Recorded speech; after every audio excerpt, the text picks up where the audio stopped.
In 1956, the Suez Canal stopped looking like a waterway and began looking like a weapon.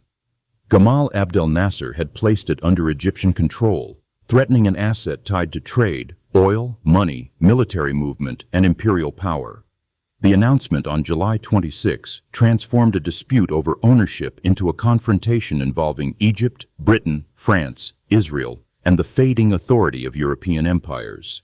For Britain and France, the shock was not only that Egypt had taken control of the canal company, it was that a route built into the machinery of empire could now be governed by the country beneath it. Nasser's nationalization challenged the assumption that strategic infrastructure in formerly colonized territories should remain under foreign management, even after formal political arrangements began to change. The canal links the Mediterranean Sea to the Red Sea, creating a shorter path between Europe and Asia. When it opened in 1869, ships no longer had to sail around Africa, avoiding thousands of miles on many voyages. The movement of cotton, manufactured goods, troops, fuel, and colonial revenue changed almost at once, making the canal one of the most consequential shortcuts in global commerce. The project was led by the French engineer Ferdinand de Lesseps, who secured permission from Egypt's rulers and helped create the Suez Canal Company. On paper, it was a business venture granted a concession for a fixed term. In practice, its location gave it power far greater than any ordinary company could possess, because control of the route affected shipping schedules, military access, and the finances of states on both sides of the Mediterranean. The canal was dug under Egyptian rule by workers laboring across harsh land, under difficult and often dangerous conditions. Much of the labor was compelled through the system known as corvée, in which local people were required to work for the state. They faced heat, disease, exhausting excavation, and limited protection, while the project transformed the landscape for international shipping and foreign commercial interests. Foreign investors gained a valuable route between continents, while Egyptian workers carried much of the physical burden of creating it. The canal's future profits could be counted in ledgers, dividends, and transit fees, but the human cost was carried by people whose names rarely appeared in those records. That imbalance became part of the political memory Nasser later invoked when presenting nationalization as an act of recovery. Then Egypt's ruler, Ismail Pasha, faced a different kind of danger. Heavy borrowing weakened his control, as loans taken for modernization, construction, and state spending became increasingly difficult to repay. The more Egypt struggled with its debts, the more outside powers gained a reason to intervene. Financial supervision gradually became political supervision, narrowing Egyptian independence without requiring an immediate formal annexation. In 1875, Britain seized its opportunity by purchasing Ismail's shares in the Suez Canal Company. The transaction, arranged with the assistance of the Rothschild banking family, gave Britain an important economic stake and a powerful position inside the company. The deeper result was political pressure over a route that Egypt had never stopped viewing as part of its own land and sovereignty. For Britain, the canal became an imperial lifeline, cutting the distance between Europe and possessions in Asia, especially India. It saved ships time, reduced the burden of long voyages around the Cape of Good Hope, and made it easier to move soldiers, officials, manufactured goods, mail, and fuel across a far-flung empire. British military planning and commercial logistics increasingly treated the canal as essential rather than optional. That made the canal a pressure point disguised as infrastructure. Whoever could protect, finance, administer, or block it could influence the reach of empire itself. By 1956, Britain's direct imperial power had weakened after World War II, while Egypt's nationalist government demanded control over its own resources. The canal's strategic value was about to be tested by an Egyptian leader determined to claim it. The canal's ownership was not the same as its location. The Suez Canal Company was a business shaped by foreign investors, while the waterway itself cut through Egyptian land. That legal difference allowed Britain to claim an economic stake, even as British leaders treated the canal as vital to their power across the world. This was how empire often worked. It did not always rule through a flag planted directly over every place. It used shares, contracts, banks, bases, and trade routes. Control could remain hidden inside paperwork, while the consequences reached far beyond the offices where those papers were signed. By the 1950s, Gamal Abdel Nasser had risen to lead Egypt, promising that the country would make its own choices. To him, the canal was more than a route for ships. It stood on Egyptian soil, earned money from global trade, and had become a daily reminder that foreign powers still held influence over Egypt's future. The waterway carried ships between Europe and Asia, but it also carried a deeper message. Egyptians watched wealth pass through their country while decisions about that wealth were shaped elsewhere. Nasser understood that taking control of the canal could do more than raise money. It could prove that Egypt was no longer willing to accept an empire's limits. His immediate need was the Aswan High Dam, a huge project meant to help Egypt manage the Nile, protect farmland, and support national development. Egypt sought funding and support from the United States, Britain, and the World Bank. For Nasser, the dam was not simply a building project. It was tied to food, power, water, and the promise of a stronger country. Then the promised Western support was withdrawn. The decision followed growing distrust of Nasser, including his recognition of Communist China and his purchase of weapons from Czechoslovakia. The rejection left Egypt facing a major project without the money it expected. Nasser turned toward the canal, believing its earnings could help pay for the dam and place national power in Egyptian hands. On July 26, 1956, Nasser made his move in Alexandria. He declared that the Suez Canal Company would be nationalized and brought under Egyptian control. The decision was sudden, public, and carefully chosen to strike at the heart of foreign influence. For many Egyptians, the announcement carried the force of a national recovery. A route built across Egyptian land was now claimed in the name of Egypt.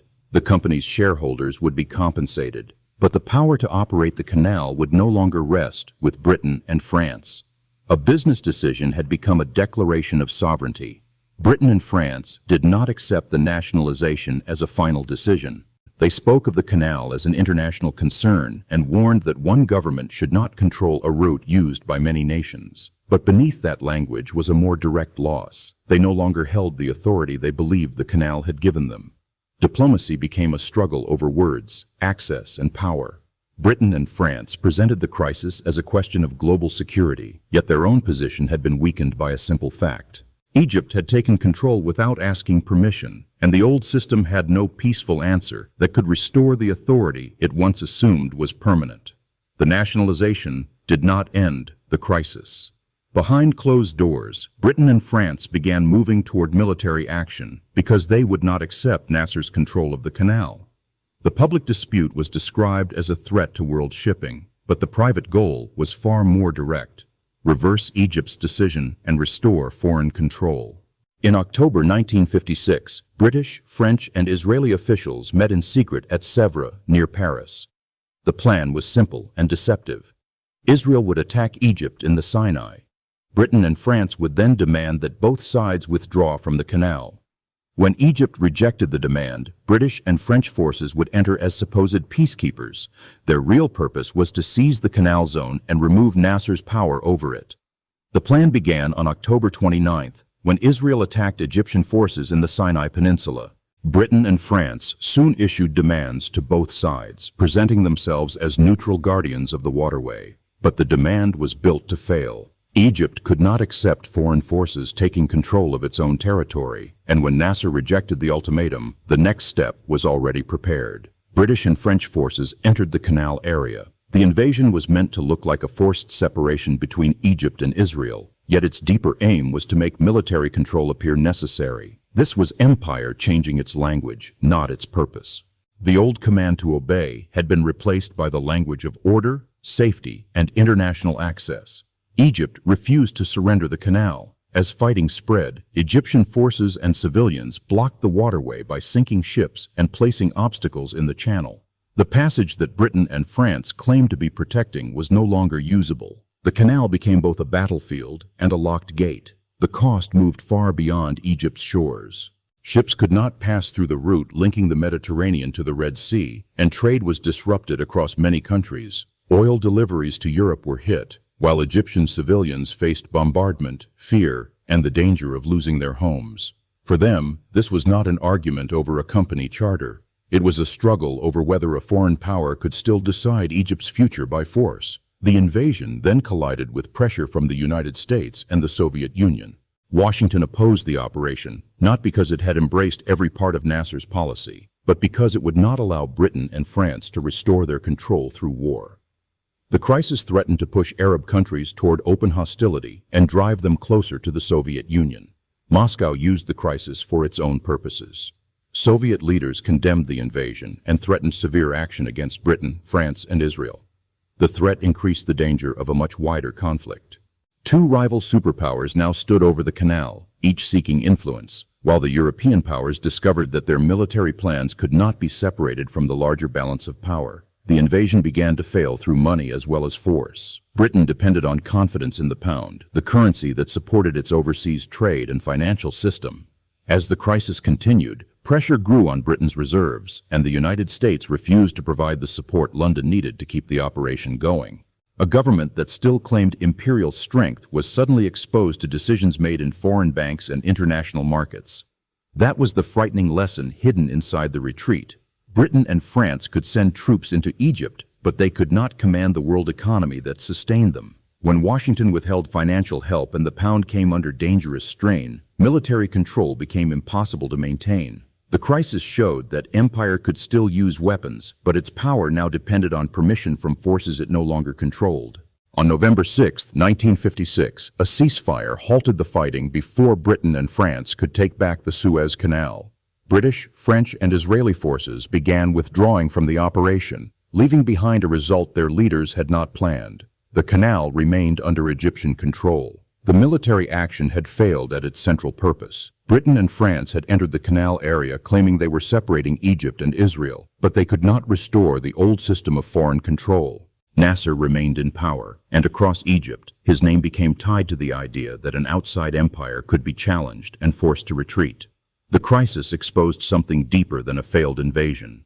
Britain and France had used a secret military plan to undo a legal act of national control, then discovered that the wider world would no longer accept the old imperial rules. Their public language spoke of safety, order, and free passage. Their private goal was to reverse Egypt's decision by force. For millions of people watching the crisis unfold, the mask had slipped. The two European powers still possessed armies, ships, and wealth, but they no longer controlled the world around them. The United States opposed their action, the Soviet Union threatened consequences, and the United Nations demanded an end to the fighting. Empire had not disappeared in a single day, but its claim to unquestioned authority had been badly damaged. In Egypt, nationalization carried a meaning that went beyond the canal's income. It meant that a decision affecting Egyptian land, money, and future could no longer be made solely in London or Paris. After years of foreign pressure, this control offered a public sign that Egypt could act for itself, even when powerful governments tried to deny that right. That feeling did not erase the cost of the crisis. Egyptian civilians had faced attacks, disruption, and fear, while the canal itself was blocked and the economy was placed under strain. But the political meaning endured. Control of a major national resource had become connected to dignity, independence, and the right to decide what happened on Egyptian soil. The canal mattered because it shortened the sea route between Europe and Asia. Ships did not need to travel around the southern tip of Africa, saving time, fuel, and money. Oil, manufactured goods, food, and other cargo moved through the passage, linking distant economies to one narrow strip of Egyptian land. Every ship that passed also paid a toll. That revenue gave Egypt a valuable source of national income, while the route gave foreign powers access to trade on a scale far larger than the waterway itself. Because so much shipping depended on it, a dispute over ownership quickly became a threat to prices, supplies, and markets across many countries. The crisis left moral questions that the official records could not settle. How many public claims about safety were used to hide the private goal of restoring control? How often had financial dependence been mistaken for consent? And could Britain and France still call themselves defenders of law after secretly planning to overturn another country's national decision? The lasting consequence appeared in the changing rules of international power. The United Nations Emergency Force, created after the crisis to help separate the armies in the region, became an early model for large international peacekeeping missions. Suez showed that control could no longer rest only on ships, armies, and imperial wealth. It increasingly depended on global pressure, public legitimacy, and the judgment of nations beyond Europe. The lasting result was not only the reopening of the canal, but the creation of a new rule for international crises. In November 1956, the United Nations sent its first emergency peacekeeping force into the region, placing troops between Egypt and the invading armies and setting a precedent that outside powers could not simply seize control without facing global resistance. For Egypt, the damage remained personal. Fighting had struck Port Said, families had been forced from their homes, and ordinary workers faced a waterway filled with wrecked ships and blocked passage. The canal became Egyptian property, but its people carried the cost of proving that ownership could be defended. When the waterway finally reopened in April 1957, trade began moving again, yet the old order did not return with it. Britain and France had lost influence, Egypt had gained control, and leaders across Asia and Africa saw that a colonial power could be challenged, even when its armies were stronger. The aftershock reached far beyond the canal. In New York, the United Nations record of the crisis showed Lester Pearson of Canada helping shape the emergency force that entered Egypt. The action marked a change in power. Empire could still invade, but it could no longer assume that invasion would be accepted. The Suez Crisis also changed the meaning of dependence. Britain had once treated its control of the canal as a sign of strength, but in 1956 it needed pressure from the United States to stop the war. Financial power, military force, and political authority were no longer held by the same empires. The crisis exposed the gap between having an empire and being able to command the world. The ships sunk in the canal were cleared, but the imperial certainty behind them never was.